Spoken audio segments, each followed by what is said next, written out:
আসসালামু আলাইকুম international news বাংলায় আপনাদের স্বাগতম। শুরুতে থাকছে শিরোনাম। ৪ বছরের যুদ্ধে দুই দেশের কান্না ইউক্রেনে, বাস্তুচ্যুতি রাশিয়ায়, জনশূন্য গ্রাম। খামেনি ও তার ছেলেকে হত্যার নীলনকশা ট্রাম্পের। যুদ্ধের দ্বারপ্রান্তে, যুক্তরাষ্ট্র দ্বিধাবিভক্ত ট্রাম্পের উপদেষ্টারা। মধ্যপ্রাচ্যে ইসরায়েল সম্প্রসারণে আপত্তি, নেই মার্কিন দূতের বিস্ফোরক মন্তব্য। জ্যেষ্ঠ রাজনীতিকদের হত্যার ছক ভেস্তে দিল ইউক্রেন। ইউক্রেনে রাশিয়ারও পূর্ণমাত্রার আগ্রাসন শুরুর ৪ বছর পূর্ণ হতে চলেছে। দীর্ঘ এই যুদ্ধে সামরিক ক্ষয়ক্ষতির পাশাপাশি সাধারণ মানুষের দুর্ভোগ দিন দিন আরও গভীর হচ্ছে। একদিকে ইউক্রেনে লাখো বাস্তুচ্যুত মানুষের মানবিক সংকট, অন্যদিকে রাশিয়ার প্রত্যন্ত অঞ্চলে জনশূন্য হয়ে পড়া গ্রাম। যুদ্ধের দুই প্রান্তেই বাড়ছে মানবিক বিপর্যয়। পূর্ব ইউক্রেনের দোনোবাস অঞ্চলের বাসিন্দা ৬৫ বছর বয়সী হালিনা পপরিয়াদুখিনা যুদ্ধের ভয়াবহতা নিজের জীবনে প্রত্যক্ষ করেছেন। যুদ্ধ শুরুর পর ৪ বছরে তাকে ৩ বার বাড়িঘর ছাড়তে হয়েছে। ২০২২ সালের ২৪শে ফেব্রুয়ারি রুশ হামলার সময় তিনি বাড়িতে কাজ করছিলেন। ক্ষেপণাস্ত্র হামলার পর পরিবারসহ পালিয়ে যেতে বাধ্য হন। ঘর, বাড়িবাদি, পশু এবং জীবনের সব সঞ্চয় ফেলে রেখে তিনি একাধিকবার আশ্রয় বদল করেছেন। বর্তমানে তিনি মধ্য ইউক্রেনের একটি গ্রামে সরকারি বরাদ্দ পাওয়া একটি জরাজীর্ণ বাড়িতে বসবাস করছেন। তার নিজ গ্রাম এখন রুশ নিয়ন্ত্রণে। পরিবারের একজন সদস্য নিখোঁজ, অন্যজন বন্দী থাকার আশঙ্কা রয়েছে। ইউক্রেনের প্রেসিডেন্ট ভলোদিমির জেলেনস্কি জানিয়েছেন, যুদ্ধে এখন পর্যন্ত প্রায় ৫৫,০০০ ইউক্রেনীয় নিহত হয়েছেন। বেসরকারি হিসেবে এই সংখ্যা ২ লাখ পর্যন্ত হতে পারে। এছাড়া ৭০,০০০-এর বেশি মানুষ নিখোঁজ এবং দেশজুড়ে প্রায় ৪০ লাখ মানুষ অভ্যন্তরীণভাবে বাস্তুচ্যুত। আরও অন্তত ৫০ লাখ ইউক্রেনীয় ইউরোপের বিভিন্ন দেশে আশ্রয় নিয়েছেন। ইরানের পারমাণবিক কর্মসূচি ঘিরে উত্তেজনার মধ্যে মার্কিন প্রেসিডেন্ট ডোনাল্ড ট্রাম্পের সামনে একাধিক নীতিগত বিকল্প রয়েছে বলে জানিয়েছে আন্তর্জাতিক গণমাধ্যম। শনিবার ভারতীয় সংবাদ মাধ্যম এনডিটিভি যুক্তরাষ্ট্রভিত্তিক অ্যাক্সিওসের বরাতে এক প্রতিবেদনে জানায়, তেহরান যদি যুক্তরাষ্ট্রের শর্ত মেনে না নেয় তবে ওয়াশিংটন আরও কঠোর পদক্ষেপের বিষয়টি বিবেচনায় রাখছে। প্রতিবেদনে দাবি করা হয়, সম্ভাব্য বিভিন্ন বিকল্পের মধ্যে ইরানের শীর্ষ নেতৃত্বকে লক্ষ্য করার পরিকল্পনাও আলোচনায় রয়েছে।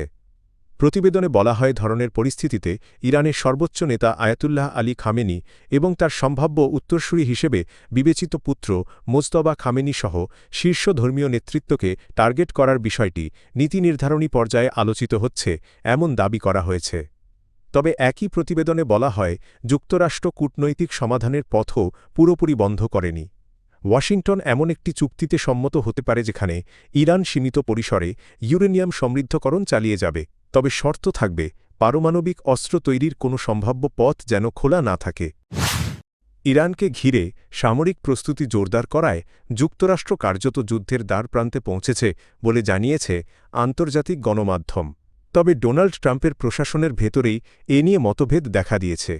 বার্তা সংস্থা রয়টার্সের শনিবারের এক প্রতিবেদনে বলা হয়, মধ্যপ্রাচ্যে ব্যাপক সামরিক সমাবেশের নির্দেশ দিয়েছেন প্রেসিডেন্ট ট্রাম্প। ইরানের বিরুদ্ধে কয়েক সপ্তাহব্যাপী সম্ভাব্য বিমান হামলার প্রস্তুতিও নেওয়া হচ্ছে। তবে ১৯৭৯ সালের ইসলামিক বিপ্লবের পর ইরানের বিরুদ্ধে সবচেয়ে বড় সামরিক পদক্ষেপ নিতে চাইলে তার সুস্পষ্ট লক্ষ্য কী, সে বিষয়ে তিনি জনসমক্ষে বিস্তারিত ব্যাখ্যা দেননি। প্রতিবেদনে আরও বলা হয়, হোয়াইট হাউসের ভেতরে ট্রাম্পের কয়েকজন উপদেষ্টা সামরিক পদক্ষেপের বিষয়ে ভিন্ন মত পোষণ করছেন। তাদের মতে আসন্ন নভেম্বরের মধ্যবর্তী নির্বাচনের আগে ভোটারদের প্রধান উদ্বেগ, বিশেষ করে অর্থনৈতিক পরিস্থিতির ওপর বেশি গুরুত্ব দেওয়া উচিত। নাম প্রকাশে অনিচ্ছুক এক জ্যেষ্ঠ হোয়াইট হাউস কর্মকর্তা রয়টার্সকে জানান করা বক্তব্যের পরও প্রশাসনের ভেতরে ইরানে হামলার পক্ষে এখনও সর্বসম্মত সমর্থন তৈরি হয়নি।